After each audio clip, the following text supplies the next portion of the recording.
What if you could really predict the future and influence what people will do next based on what matters to them most? Well, we're going to find out today.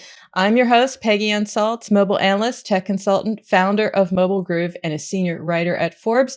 And this is The Groove, where I shine a light on the companies and the cool people at the intersection of content, community, and commerce. And today it is the latter because we have with us today a best-selling author, consumer behavior authority, marketing expert, and a data pioneer in a field that he invented himself called Valuegraphics. In fact, he literally wrote the book on it. I have my copy signed. His name is David Allison, and he's got a fascinating topic that he's going to be talking about around understanding how your customers make decisions. And understanding this, of course, you can engage with them on a more personal level. His work on Valuegraphics now gives marketers accurate data about their audience and data that boils down to one question. What does your customer care about? David, welcome to The Groove. We're going to Thank, explore this together. I'm excited. I'm excited too. I'm even cutting you off. I'm not excited. Thanks for the lovely intro.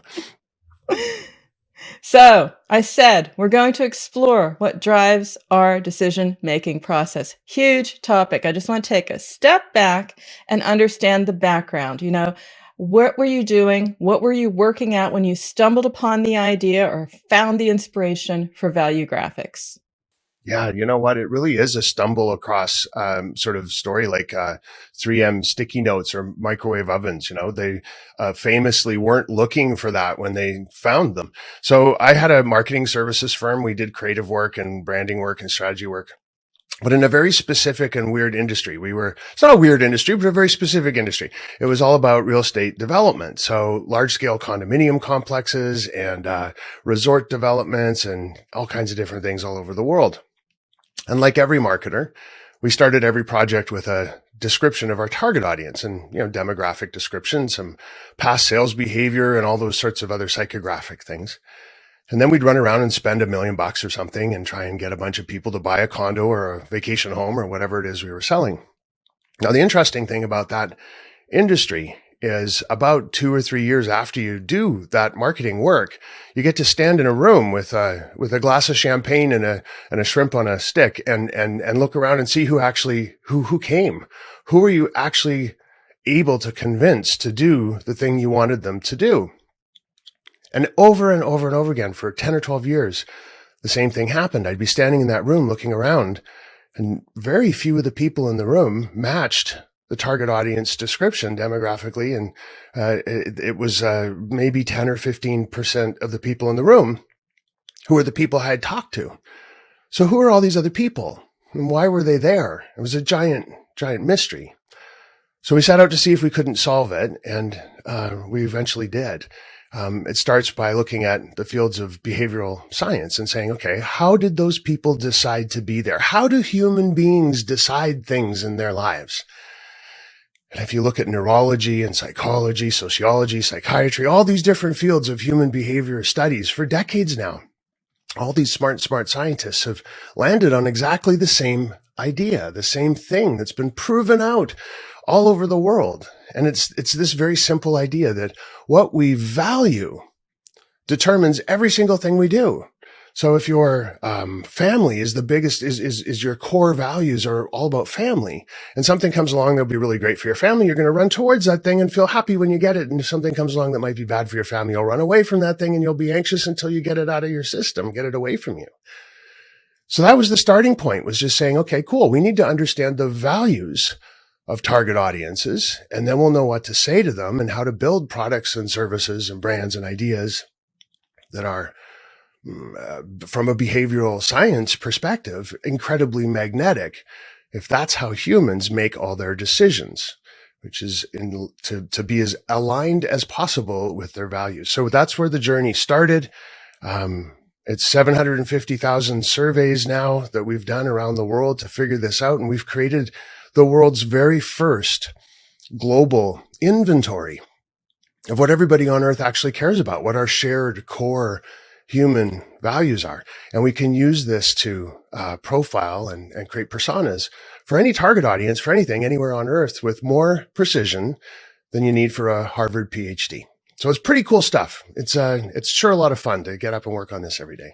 I want to get into what humans care about, but I just again want to understand value graphics, how that's different from psychographics and demographics and everything else that marketers have been using up to now. Yeah, it's an additive thing. We Hmm. still need demographics and psychographics, but the problem is we've been using them for the wrong things. Demographics are absolutely necessary. If we go back to my days in the real estate marketing world and look at a penthouse condominium on the top of a big giant new luxury downtown skyscraper in Gotham City, and we know for a fact that it's not going to be the 18-year-old grocery clerks from the local grocery store who are going to be looking at that penthouse condominium. So you still need demographics to describe a group of people. But the problem is we've been using it for the wrong thing. We've been saying because we have a description of what these people are, that we also understand who they are. And as it turns out, now that we have all this data to prove it, you couldn't be further from the truth. The group of people who match each other demographically have very little in common when it comes to what they care about and how they make their decisions. So demographics are still necessary. We don't want to be wasting our time and money talking to those 18-year-old grocery store clerks if we're selling penthouse condominiums. Now, psychographics, they're a good thing to know. There's a bunch of different definitions, but the one I like is just that psychographics are how people have behaved and felt so far, what's already happened. So we are doing all kinds of psychographic research in the marketing world these days. We're tracking people's eyeballs as they move around on websites and what their click-through rates are, and, geo-targeting people and all these kinds of things. But all of that stuff comes from the past because we can write it down and say, here's what they did or here's what they felt. So demographics describe, psychographics are a record of how they've behaved. But if you add value graphics, then you also know what these people care about as a group. And you're able to understand what you need to say to them and how you can engage with them and attract their attention. So we talk about it like a three-legged stool of audience insight, that you need all three. You need demographics to describe, psychographics as a record, and value graphics to activate that target audience. So, David, it's interesting because the point you make is that psychographics is a record, and those records may be broken because of global events, pandemic, everything. So now more than ever, would it be that that one's broke and therefore value graphics has a value? Well, I don't think, like most things in life, I don't think it's quite so binary, but for sure, people have had the last couple of years to sit around and think about what's important to them, and they're behaving more than ever in a way that companies can see. Only though I think because of it being so large. I mean, everyone had to stay home, and that's a grand broad, but you know what I mean. Most people, lots of people had to stay home and think about, what am I doing with my life? Where am I going? Who do I want to be? And get realigned with their values and then make decisions based accordingly. Now, so I think the only thing that's really different is corporations are noticing it now. And that's why our phone is ringing off the hook, is people calling and saying, David, we need to understand the values of our target audience, because clearly that's the stuff that's driving things. But here's the secret. Our values have always driven everything, and our values don't change. So what's beautiful about understanding the value graphics of your target audience is that it will weather all storms. Here's an example. If family was the most important value in your particular value graphic profile going into the pandemic, and you go, it's lockdown, isolation, you're going to double down and triple down on your family. You're going to be the one who's arranging Zoom chats with mom, make sure she's okay every day. But if family wasn't an important value, you wouldn't be starting to do that. You didn't suddenly start worrying about your family. Let's say in your particular value graphic makeup, ambition was the most important thing. So you'd be doubling down and tripling down, making sure your boss knew that you were working really hard and you should still get that promotion that was on the table before the COVID thing came along and hit. And then after we all get out of pandemic and isolation, we're still going to have those same values, but the way we behave based on those values will change. So understanding those values, it's like the operating system for humans. And if you know the values that your target audience has in common, It's like knowing the operating system for your target audience. You know how they're going to make decisions. You know what? That's actually a really great way to talk about this. You know what your computer is capable of doing. One day you may want it to help you with some graphic design work. The next day you're going to be doing a Word doc or having a digital interview with your new best friend, Peggy, like this. But it's the same operating system every single day. That's what we're able to identify in terms of an entire target audience. What's the operating system that makes all these things tick? So you've brought us to the question, David. I have to ask you, how many values are there? Oh yeah. You know what? We didn't even talk about that. How crazy. Um, there's 56, Mm-hmm. which is remarkable when you think about it. We're accurate in 180 countries around the world. And all over the world, there's only 56 core human values that drive every decision, behavior, and emotion that every human will ever make. So to put that into some kind of perspective, there's 88 keys on a piano. There's more keys on a piano than there are ways that we all live our lives. There's more. 56 is just this entirely small number when you think about the vast fields of potential human behaviors, decisions, and emotions, but knowing they're all rooted in those 56 things. In fact, here's an interesting little piece of trivia. When we profile target audiences for particular products or services or brands, and we've been fortunate enough to work with some really great ones, when people talk to us about a particular value, say personal growth or loyalty or social standing or environmentalism, they mean different things when they are talking about those particular values. And we track all those and we keep track of them. And so now, because we've done this 750,000 times all over the world, we're able to start putting things into categories and figure out what are the signals and the noise in terms of all the different ways that those values actually manifest themselves in our lives. And to date, we've tracked 8,000 different flavors of those 56 values, if you will. So there's 8,000 different ways that those things come out in our lives. But still, when you think about how large the human race is, and how many of us there are in all these different places around the world, even 8,000 doesn't seem like all that big of a pile of difference between who we are. Now, different parts of the world were socialized in different ways, so different values are closer to the top or further down the list. But it's still just this finite number of 56 core human values that are driving everything that every human ever does, which I think is quite a lovely thought in these divisive times we're living in right now. We're not as different from each other as some people would like us to believe. But you've done this research, as you said, across, over 100 countries. What are some differences still by region or country that struck you? That's a great question. There's so many things I can talk about, but remember, I want to stress this again. There's only 56 things. So the amount of difference from one region of the world to another is not all that huge. But let's say in Africa, unlike anywhere else on earth, community comes to the very, very top of the list. Now, that means it beats family and it beats things like belonging, which are values that are incredibly important in other parts of the world. Community's way up at the top. I talk to people in Africa about this, and any one of the countries on that continent, and they all say the same thing, that there's a sense there, there's a word, a phrase they have for it. It's called Ubuntu.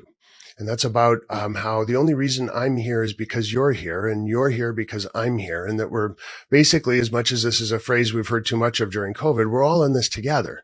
And that there's a very much a collectiveness that exists on the African continent that we don't see in other parts of the world. Community shows up, but it's way further down the list. Now, in contrast to that, let's talk about the United States.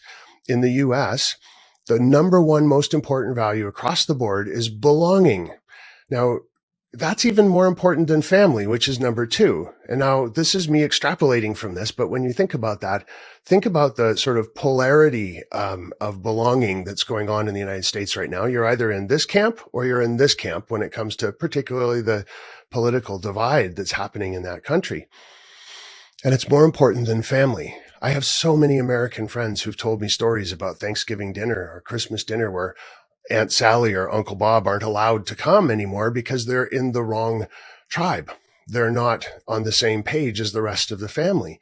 So belonging to the right political organization is more important than family in the United States. And we see it. We see it happening. Now here in Canada, because we're right next door, ours are flipped. We still have family and belonging way up at the top, number one and number two, but the position of those two is flipped. It's family first, then belonging in Canada. So are we similar to the Americans? Of course we are. It's just two values that have flipped. But I think that flip is quite important to note, and we see it playing out in the way people are acting right now. And if we then take that information and drill down, like we're talking at the country level here and at the region level, if we drill down from that and say, a target audience for product A versus product B, for people who are going to buy this remote control in one part of the country versus this other remote control, which isn't a remote control. I'm pretending it is. So these two remote controls, they seem really, really similar to each other, but the people who are attracted to this one have a slightly different set of values than the people who are attracted to this one. And now we can tell you why. What are the values at the top of their list that have flipped and make the Canadians a little different than the Americans and a little different than the Africans, but down at the product level for any region in the world? It's really amazing and fun stuff. If you're a marketer listening to this, you need to go to valuegraphics.com, and it's not a plug. It's because we have so much free stuff that we leave there. We're on a mission to just change the way everybody thinks about the people in the world, and to use values as a way to see each other instead of these outdated demographic ideas about boomers are terrible with technology and millennials love avocado toast. And we all know all the tropes and the ridiculousness. It's so fun to understand what really makes people tick.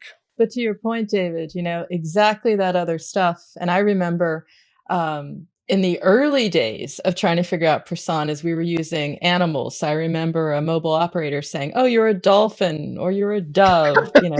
What does that mean? But then they build an entire strategy around appealing to the dolphins, right? So they love this stuff. They love it. And then you've got others who say, "No, we just did a rebrand. So the logo is the center of what attracts people to the brand." So there's a lot of people saying, there's a ton of other things that are working. So in other words, it's about your clients also rethinking their approaches, marketers rethinking their approaches to marketing or business in general. How do you go about that?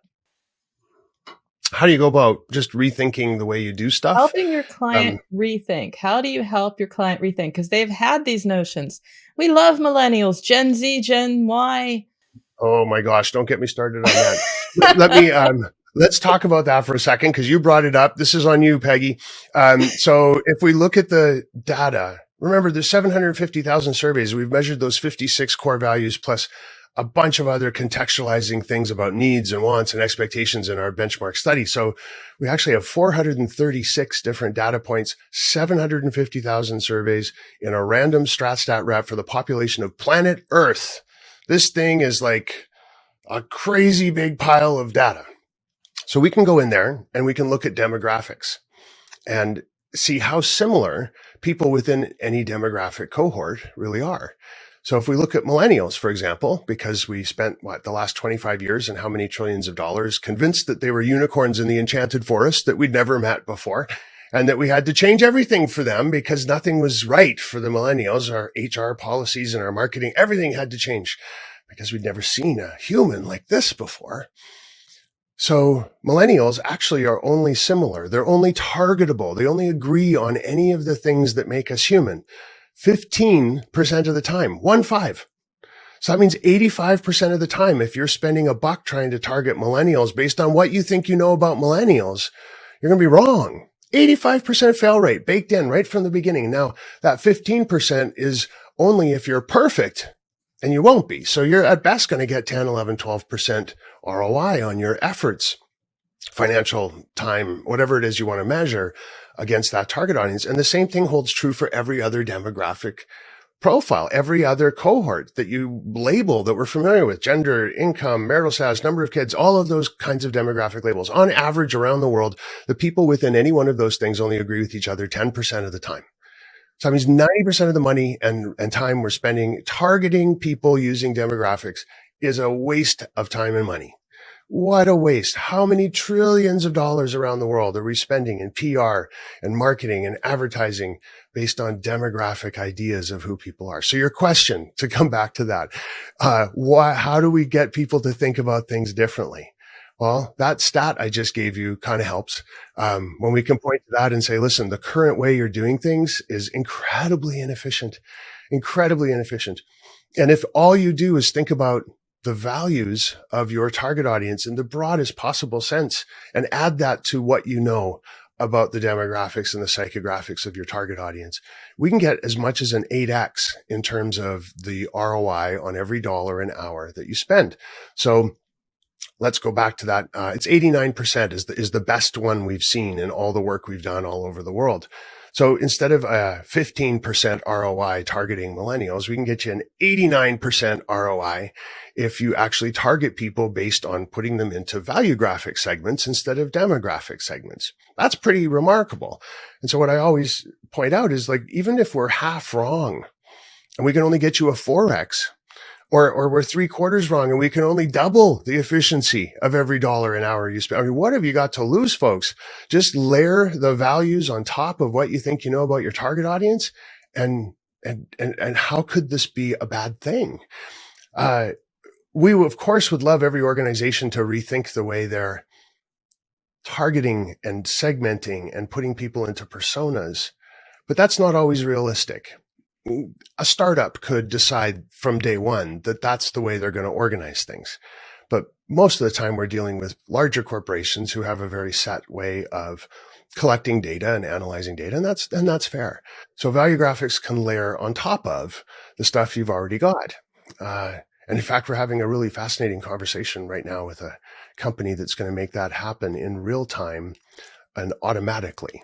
So we'll be able to connect our data to someone else's data, and they'll be able to just talk to each other in this crazy way. So that there's going to be, I've never told anybody about this. This is a scoop for my friend Peggy. We're going to be able to real time connect our database to other people's database. And that's just begun that conversation.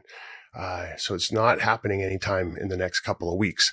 But what an amazing moment that'll be when we're able to look at someone else's data, everything they know about their customers all over the world, and say, cool, you've got that group of people you're eyesighting over there that you want to think about. Well, here's what they care about. And this other group over here, here's what they care about. So you know how to talk to those two people. Talk about one-to-one marketing and customization. My friend, Dr. Martha Rogers, who wrote the book One-to-One Marketing way back in the day, before the internet, she's a big fan, and she's amazed at how much further this takes that whole conversation. So, David, it's exciting to think about how this would be used in real time, what the results could be. But I want to also understand, how can marketers use this? Should this be something they use for their strategy, for campaigns? Can I sort of pop in and out of value graphics, get what I need and do what I need? How do you work together with clients at that Yeah. level?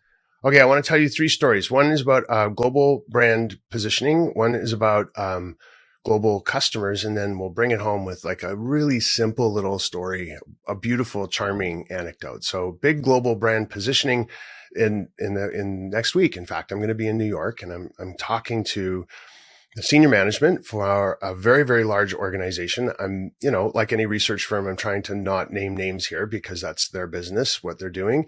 But they're trying to reestablish or reframe their brand as a purpose-driven brand. So what we've been able to do is, for the 4 regions in the world where they're operating, we've gone out and profiled the 3 different target audiences that they have in their 3 different business lines. One's a business to business, one's a business to consumer, and one's a business to investor. So let's just call them all humans, and they're human to human audiences. But for the sake of their purposes, they needed them broken down in those 3 ways.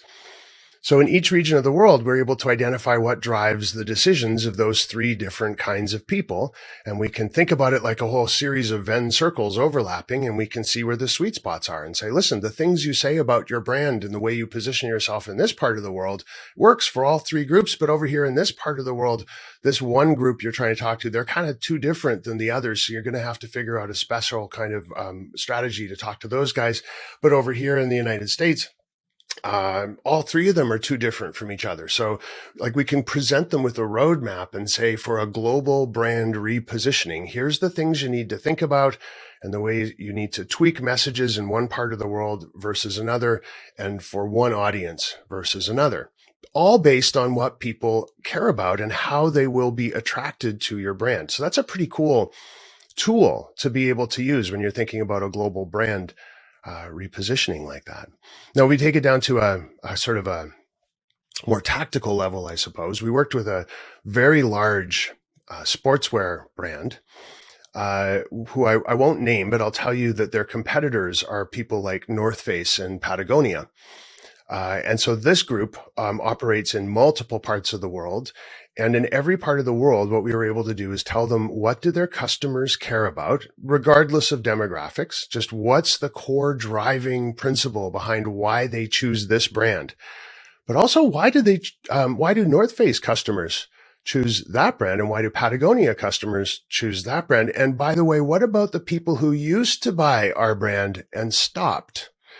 So we're able to understand lapsed consumers, competitive consumers, and current consumers for this brand, and look at all of those together and say, here's the overlapping spots where this makes sense for us to be driving in terms of our product development, in terms of HR, in terms of in-store display and design, in terms of the ethos of what we're going to do next as we maneuver in a global marketplace with this brand that means so many things to so many people all over the world.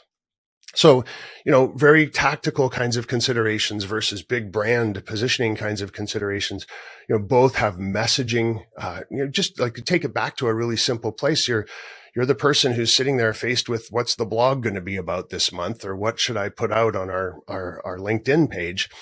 Well, if you understand what the people you're doing things for care about and what they want to pay attention to, well, it's like the best social media platform in the world is to be able to say, talk about these three things in as many ways as you can. Talk about personal growth, social responsibility, and ambition over and over and over and over again, because these people are driven towards anything that will give them that stuff. But then to make this really easy and to understand, this is one of my favorite stories ever. Worked with a company that builds rental accommodation, rental towers. And they decided they were going to launch their own rental tower management company. And so they got us to pull the profile for people who live in rental buildings in the cities that they're operating in. And then they designed their entire rental management program, who they hire, how you interact with them, what the technologies are, what the policies are. Everything was driven by, what do renters actually care about? And so that's great. What a wonderful way to build a new product, is to build it based on what your customers actually are driven by and what they're looking for. But here's the great KPI that came out of that. They started to get unsolicited fan mail and thank you letters sent by tenants to their building managers. Who writes thank you notes to the building manager of the rental tower that they live in? I've never heard of this, and neither had they. Their CEO started clutching these and carrying them around when he was going to talk to investors for the next tower, saying, look, we get thank you notes from people who live in our buildings. I love that. And our experience with our clients around the world is, there's just so many of those great stories about those kinds of immediate and unplanned rewards from starting to look at people based on what they care about. It's fantastic. Well, because it also resonates with people. It touches them, and that's what we hear brands are supposed to do. Maybe a little bit over exaggerated. They're supposed to be on your side now more than ever. Purpose. That's probably why your phone's ringing off the hook, David. Everyone needs to have purpose. But what about someone getting started? They're listening in, they're reading my article at Forbes, they're saying, yes, I want to start using values as a data point for communicating with my customers. What are the first steps they should take? Well, I get this question all the time. This is great, David. What an interesting new thing. And I'm glad you've got this global database, but how can I use this myself? Our big mission is to get everybody to start thinking about value graphics. And so we've come up with inexpensive and free ways to do this, where you don't have to pay us to do custom work for you, because it's not inexpensive and it's not for everybody. So the inexpensive way to do this, and this is not a plug, and it always sounds like it is, but if you buy my book, it's called "We Are All the Same Age Now." It's on Amazon. It's like, I lost track, $14, $15. And the reason it's not a plug is like, Amazon, thank you very much for helping me with this, but they only send me like $1 for every book that I sell. So it's, everybody in the United States would have to buy it in a book for me to feel like this is a plug. But it's, in the book, there's a 10-question quiz. And if you just administer that quiz, send that quiz out with SurveyMonkey or however it is you talk to your customers. I'll tell people who are doing real small sort of startups, like, just make it a paper quiz and stuff it in the bags when people leave your store. Like, however you can, get as many responses to those 10 questions. And what will happen is it'll point you to one of the 10 chapters in the book where we've given you everything we know about one of the 10 largest groups in the North American data set. As of, let's say, late summer, early fall, the new book will be out, and there's a quiz in there that'll give you the chapters and the largest tribes for everywhere on Earth. The current book, North America; new book will work anywhere on the planet. So that's how to use a questionnaire, a quiz, if you will, to get started using Valuegraphics for the cost of a couple of cups of coffee. But there's a free way, and it's like this. We've spent a lot of time designing these 3 questions. So you ask your customers however you can, put them in your own words, whatever you want to do, but ask these 3 questions over and over and over again, and you'll start to hear patterns. And we'll talk about those patterns in a moment. So question number 1, why do you go to work every day? If you ask that question, your sales team asks that question, make it sound like it's just a friendly conversation starter. Track the answers, write them down. Everyone will have a different way of answering it, but gradually you'll start to see patterns emerge, and you'll realize that your customers go to work every day. The why behind why do they go to work every day you'll see it. And those are the values of whoever you've asked starting to bubble to the surface. Second question. Why would you give away half your lottery winnings? Not would you, but why would you give away half your lottery winnings? Same thing. Watch for the patterns in the responses. Those are the values bubbling to the surface. And the third question, this is my favorite one. You get to write a letter to yourself from 10 years ago. What would you say and why? Sometimes I'll just sit and think about that. What would I say to myself from 10 years ago? Why those things? Those are the values bubbling to the surface. So if you can find a way to ask those 3 questions to as many people as possible, you'll get a rough idea of the values. Now, you hire us and pay us some money, and we'll tell you exactly, precisely, at PhD accuracy, what values. But this is at least getting you on the values train, right? I sometimes say it's like playing the piano with your fists. You're banging away. It's not very pretty. It's not very accurate, but at least you're using the right musical instrument. At least you're using the valuegraphic piano and not the broken demographic stereotype cello that somebody threw over in a corner last week because the strings broke, which is exactly where that demographic cello belongs, by the way, in the corner with a broken string. I'll ask you one question then, just one question. Someone is on the fence about this, and they're saying, "Oh, people change," or they've read too much of the Nudge book, and they say people lie in surveys anyway, or whatever. What do you say to someone on the fence? First off, what have you got to lose? Why wouldn't you want to know? Why wouldn't you want to know what your target audience cares about? How could that possibly be a bad thing? Our data and our methodologies, it's an team of academics who are building this with us. This is rigorously accurate, bulletproof vest data. So if you want to doubt it, go for it. But a healthy dose of doubt and suspicion around new things is always good. But what's wrong with finding out what people care about and taking that into consideration, even if you want to continue to rely on demographic stereotypes and, past sales behavior will therefore equal new sales behavior, psychographically speaking. Anybody who's reading nudge theory and talking about behavioral science will tell you that if you know what people actually are driven by, you can design those nudges. You can work around whatever obstacles you care to throw up here. But there's a bigger reason why we should all be doing this. Not only the the stat that I mentioned earlier, where this is a potential to bring you an 8x on every dollar an hour. And again, even if we're half wrong and you only get a 4xer, it's still worth doing. And by the way, we're not either of those. We're plus or minus 3.5% and 95% level of accuracy. There's no way we're half wrong. But even in a weird alternate universe, if we were half wrong and we only got a 4x, that's pretty darn good. But the other problem with demographics and our just incessant reliance on using a demographic lens to look at the world is the sort of binary nature of what it creates. We look at people around us and we judge them based on whether they're black or white, rich or poor, young or old, male or female, gay or straight. The world is an incredibly complex collection of human beings. And when you start breaking them down and looking at them as like us versus them, no wonder we have all this divisiveness and anxiety in the world, where all the companies who are listening today and reading this story are responsible for putting things out into the world that were initiated with a binary, divisive conversation. And then the corollary to that is how these demographics lead to stereotyping. If we're going to look at people based on their outward characteristics, what they are instead of who they are, we start thinking about people based on demographic characteristics. And those things are just fuel for the fires of racism and sexism and ageism and homophobia and all the other social problems that we're coping with around the world right now. So the good news here is it's super easy to do this. Oh, you don't have to build a new factory. You don't have to, invest heavily in new machinery and pathways and infrastructure and all that other kind of stuff.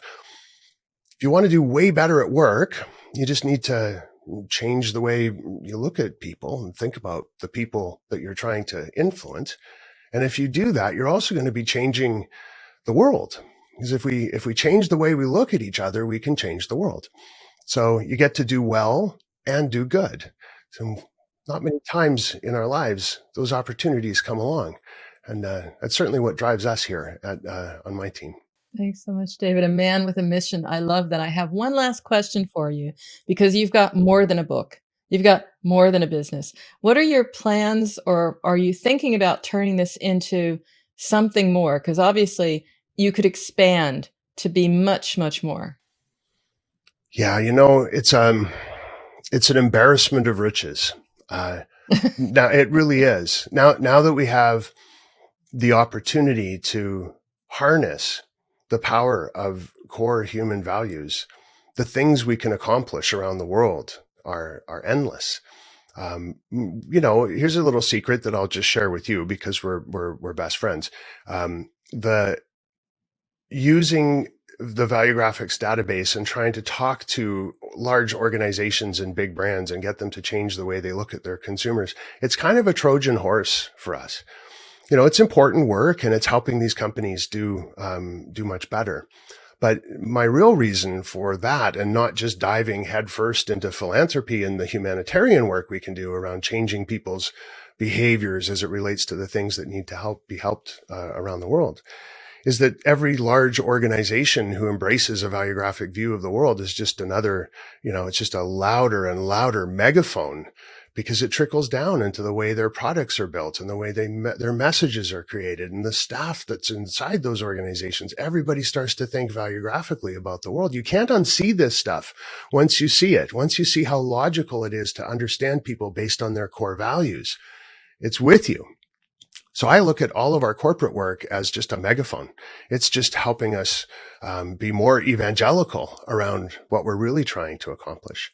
We have another portion of the company that works with large-scale humanitarian organizations around the world, trying to help them change the behaviors that they need to change, even if it just comes down to things as simple as fundraising.